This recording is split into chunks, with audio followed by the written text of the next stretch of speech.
Praise lord, హల్లెలూయా. దేవుని నామానికి స్తోత్రాలు. మీ అందరికీ నా వందనాలు తెలియజేస్తున్నాను. ఈ దినం కొరకు దేవుడు సిద్ధపరిచినటువంటి మాటలు, ప్రియ సహోదరి సహోదరుడా, నీ జీవితంలో ప్రతి దినము కూడాను దేవుని సన్నిధిలో యథార్థముగా నువ్వు దేవునికి ప్రార్థన చేస్తున్నావా? యథార్థముగా భక్తి కలిగి ఉన్నావా? యథార్థమైనటువంటి విశ్వాసాన్ని నువ్వు దేవుని పట్ల కలిగి ఉన్నావా? అయితే ఈ మాటలు దేవుడు నీ కొరకే మాట్లాడుతున్నారు. నీవు అనుదినము తప్పక సేవించుచున్న నీ దేవుడే నిన్ను రక్షించును. హల్లెలూయా. ఈ మాటలు వింటున్నటువంటి ప్రియనేస్తమా, రాజు ఆజ్ఞకు వ్యతిరేకముగా దానియేలు అనుదినము యెరూషలేము తట్టు కిటికీలు తెరిచి ప్రార్థన చేసిన రీతిగానే రాజాజ్ఞ ఉన్నప్పటికీ కూడాను అదే రీతిగా అనుదినము జరిగించేటువంటి ప్రార్థన దానియేలు జరిగించాడు.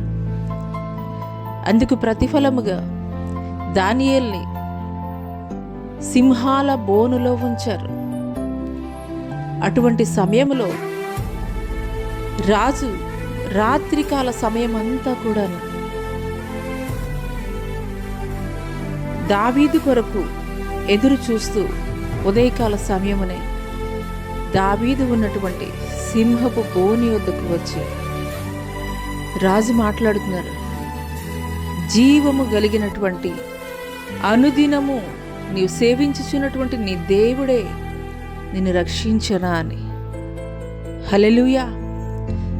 రాజు అనుకున్నాడు, సింహాల బోనులో ఉన్నటువంటి దానియేలు మరణించి ఉంటాడని. అందుకొరకే ఉదయకాల సమయం కొరకు ఎదురు చూస్తూ బోను దగ్గరికి వచ్చినటువంటి ఆ యొక్క రాజు మాట్లాడుతున్నాడు, జీవము కలిగినటువంటి అనుదినము నీవు సేవించినటువంటి నీ దేవుడే నిన్ను రక్షించనా అని. హల్లెలూయా.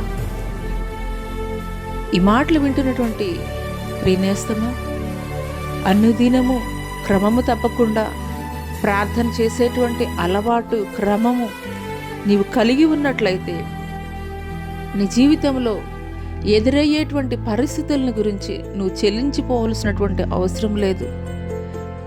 నీ జీవితంలో ఎదురయ్యేటువంటి ప్రతికూలమైనటువంటి పరిస్థితులను బట్టి నువ్వు కంగారు పడవలసినటువంటి పని లేదు.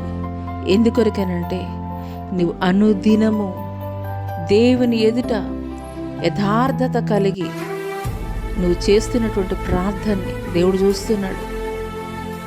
మరణించేముగా దానియేలుని సంరక్షించినటువంటి దేవుడే, దానియేలుని ఆ యొక్క గొప్ప ప్రమాదము నుండి తప్పించినటువంటి దేవుడే ఈ దినము నీ జీవితంలో నువ్వు ఎదుర్కొంటున్నటువంటి ఎంత పెద్ద సవాళ్ళైనా సరే దేవుడు మరణించేముగా వాటి నుండి నిన్ను తప్పిస్తాడు, నిన్ను సంరక్షిస్తాడు, నిన్ను రక్షించేటువంటి వాడిగా ఉంటాడు. అట్టి కృప దేవుడు నీకు దయచేయనుగాక.